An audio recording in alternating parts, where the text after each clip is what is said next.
नमस्कार साथियों, आज हम बात करेंगे यूपीएस या ओपीएस एनपीएस बेहतर पेंशन कौन सी रहेगी दोस्तों। डिफरेंस क्या है तीनों पेंशनों में कि कर्मचारी को कौन सी पेंशन में ज़्यादा बेस्ट रहेगी, कौन सी पेंशन उसे घाटे का सौदा रहेगी दोस्तों। अभी तक क्या था कि मार्केट के अंदर दोस्तों दो पेंशन थी, यूपीएस तो बाद में आई दोस्तों, एनपीएस और ओपीएस दोस्तों। दो पेंशन थी 2004 तक दोस्तों, शुरू तक। अब 2004 में तक थी दोस्तों। 2024 में एक तीसरी पेंशन और लागू कर दी केंद्र सरकार ने दोस्तों। लागू तो कर दिया मगर लागू होगी अगले साल 2025 से, मगर लॉन्च कर दी गई दोस्तों। 2024 में लॉन्च कर दी। 2004 तक दो पेंशन थी, अब 24 में एक और पेंशन का अनाउंसमेंट कर दिया, यूपीएस दोस्तों। यूपीएस क्या है? यूनिफाइड पेंशन दोस्तों। अब हो गई कुल मिलाकर तीन पेंशन दोस्तों। तीन पेंशन हो गई तो कर्मचारी के लिए कौन सी पेंशन बेस्ट रहेगी दोस्तों? तो डिफरेंस क्या है दोनों में, एक एक करके बात करेंगे तीनों पेंशन के बारे में। तो आप डिसाइड कर लीजिए तो आपके लिए कौन सी बेस्ट थी, कर्मचारी के लिए कौन सी नहीं थी। वो डिसीजन आपके ऊपर है दोस्तों। तो हम बात कर लेते हैं सबसे पहले ओपीएस दोस्तों।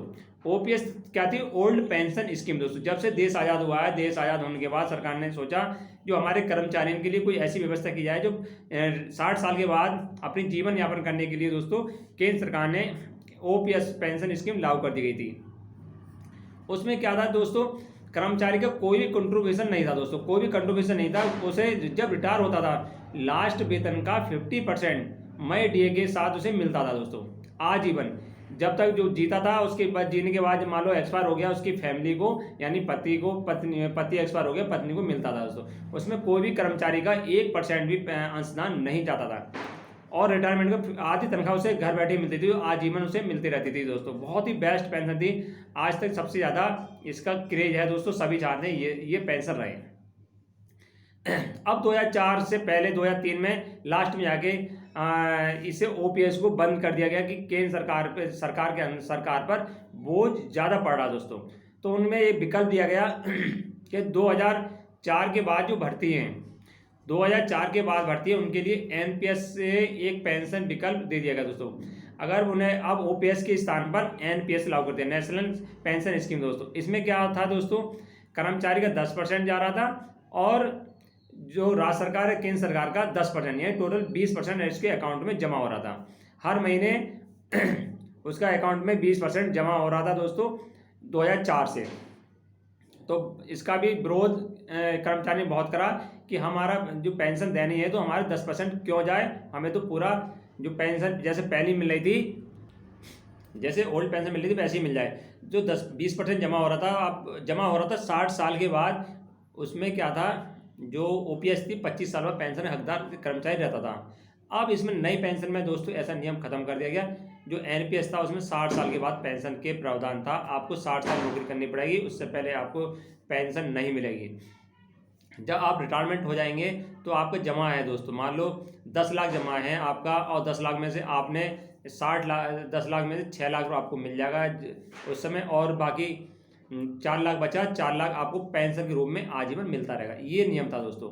और इसमें 2-3 नियम ये थे कि आप इसमें से जमा राशि जो 3 बार निकाल सकते हैं, 5-5 साल के गैप के साथ इसमें 3 बार पैसे आपको निकाल सकते हैं। वो भी अपना पैसा, सरकार का छोड़ के जो अपना पैसा वो निकाल सकते हैं। और ये थे जो न्यू पेंशन में और भी बदलाव कर दिए गए थे। अब 2024 में केंद्र सरकार ने एक न्यू पेंशन और ला दी दोस्तों, यूपीएस। अब कहा है कि यूपीएस कर्मचारी के लिए बहुत बेस्ट होगी, जो 1 अप्रैल 2025 से लागू की जाएगी।